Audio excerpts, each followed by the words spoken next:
but I can see that the wheel is off to the left side of the bike.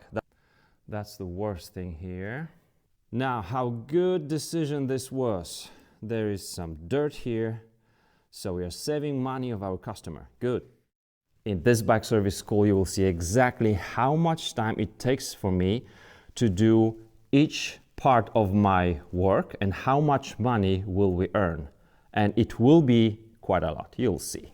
The client drives with the bike to your workshop 150 miles one way, and he says he couldn't find any bike mechanics who would fix his drivetrain.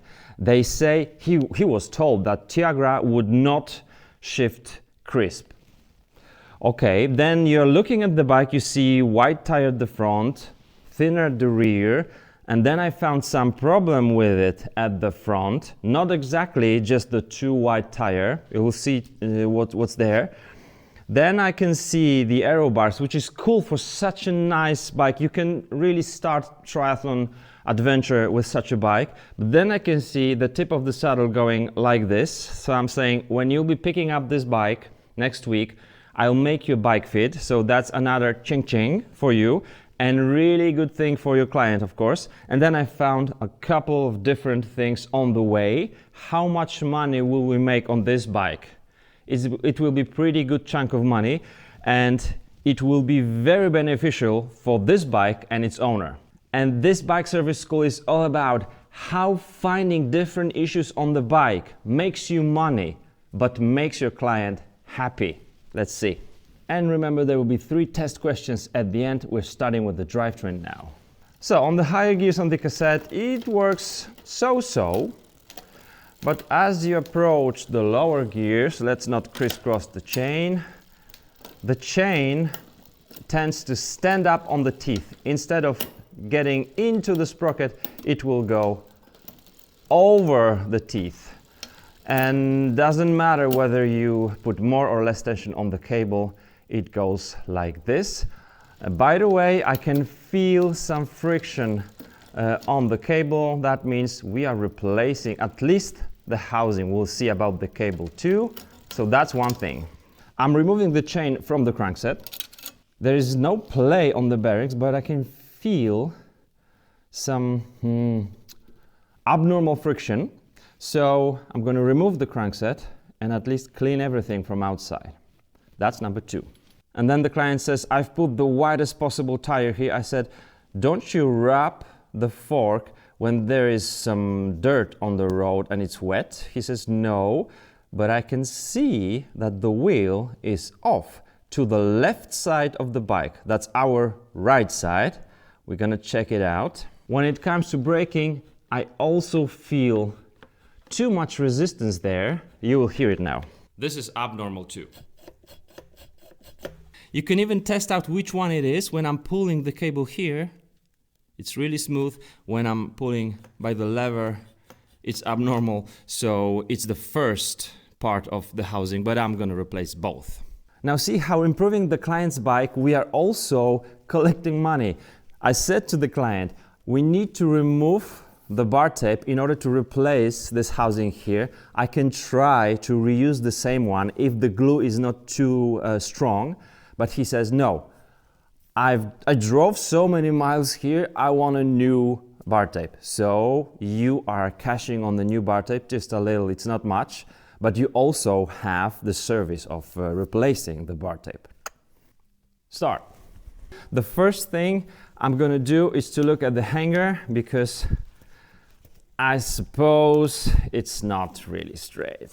Very important thing is to check the same exact spot on the wheel, because the wheel is never 100% true.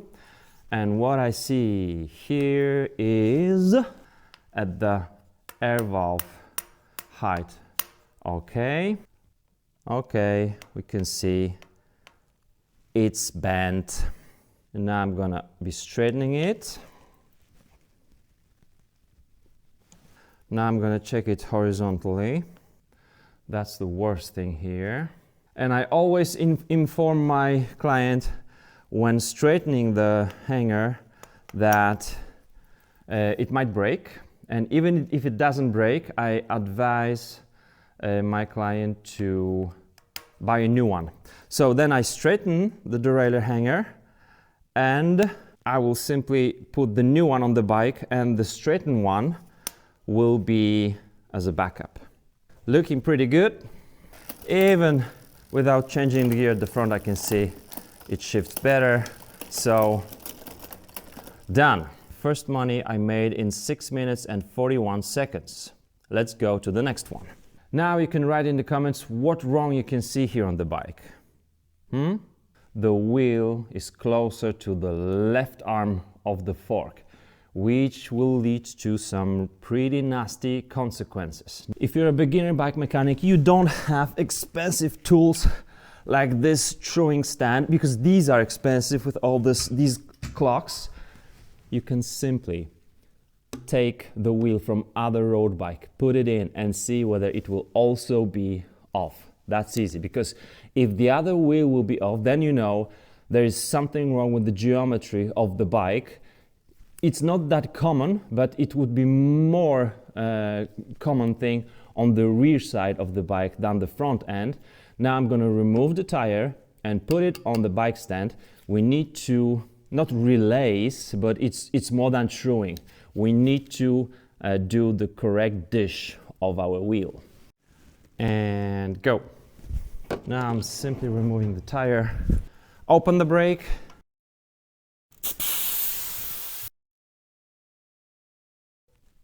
Boom. We're standing behind the wheel now, so we can see that it clearly goes to the left side, to the left arm of the fork, which is rubbed a lot. You'll see that. So I need to release these spokes on the left side and put tension on the right side. And you can watch my beautiful backyard, which I'm working on, and go. The rim is almost centered. Why do I say almost? Because now I'm using my clocks in order to see also the left, right. So I'm truing the wheel now 100%. Start.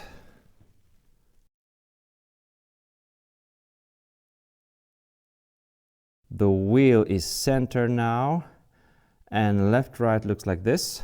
The clock won't lie. See, this is almost ideal. This is how the fork looks like. On the upper side, no rubbing. That means it really wouldn't take any dirt with it on the wet road. There's also a little on the right side, because it shows how flexy the wheel is, but this one is really nasty. The carbon layer should be fine here. Now the problem won't appear anymore. We've got 23 minutes, 31 seconds, really good time and good chunk of money, really. And what the client asked me for was to put as wide tires as possible on the bike. He had 28 millimeters on the front, but when the wheel was off, but still the other part of the fork was being wrapped, that means that the flexibility of this wheel is not enough for us to put such a wide tire, because now when the wheel will be center, it should be rubbing even more on the right side also. So what I'm doing, I'm selling my client really good tires, used ones from my bikes. I have several of such pairs of tires for about $5, 2 tires, 25 mils. And what I will tell him is, observe what's going on with the fork. If there is no rubbing, you can buy new 26 millimeters tires, and that would be just enough for this bike. Maybe in the future he would buy some nice wider rims, then it would really make sense. So now starting the stopwatch and going with the tires. This is good.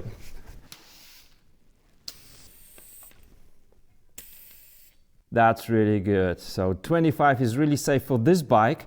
And I would say if the client will buy wider rims, then 26 will be great, because it will go wider, not higher, and we still have a lot of space here. But let's check the front. Let's close the brake. And this is great. Now it's time for cleaning everything around our bottom bracket and checking the bearings. And start. It's kind of dirty. The bearing is really good condition on both sides. So both bearings. This one is very dirty. And because I've already removed everything, I will check also tightening of the bottom bracket. Okay. Okay.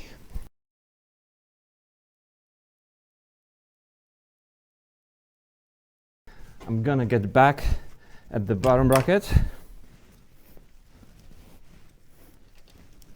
My grease gun from Park Tool broke down again. It's been fixed in the store. I mean replaced, but it's not working again.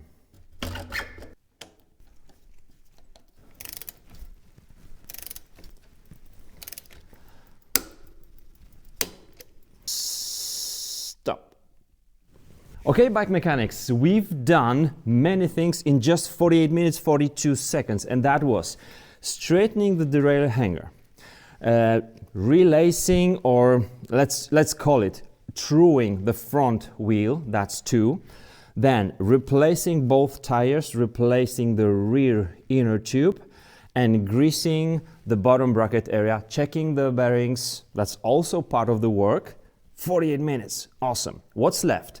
Replacing the housings, maybe the cables, we'll see about that. And I also told the customer if we already do like full service, the bearings in the wheels are okay, but I would check the headset. So we are also doing the headset, that's what's left. Now just see how beautiful work it is with the old school type of the headset. Start. Oh, this is looking good. Stop. Let's see. Now, how good decision this was. There is some dirt here, so we are saving money of our customer. Good. 5042, start. Let's remove this one. Whoa! Oh! Can the Optimo owners check this on your bikes, because it seems like the bottom bearing doesn't have good protection against water and dirt. Stop. The next service we're gonna do is the bearing regeneration, if you will. Doesn't sound at all really well. Actually, the upper one sounds worse than the lower one. I can just put it back there and re-grease the headset, but these bearings will be wearing down really quick. If I open them, totally clean them from inside, and then re-grease them better than the factory, it will be done for another 5 years, and the customer won't have to replace these. Saving money and being more environmental friendly. Whoa. Okay. This goes here.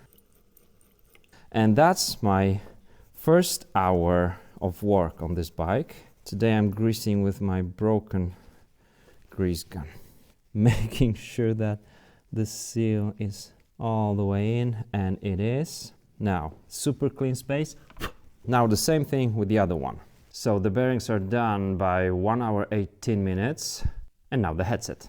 But sometimes the fork side will also have additional seal, because there's lots of dirt and water coming up from the wheel, from the front wheel onto the frame and in between the head tube and the fork. Cool. No, I'm just doing it slightly because I'm gonna adjust it when the bike has wheels. Now cables and housings, and then we're done.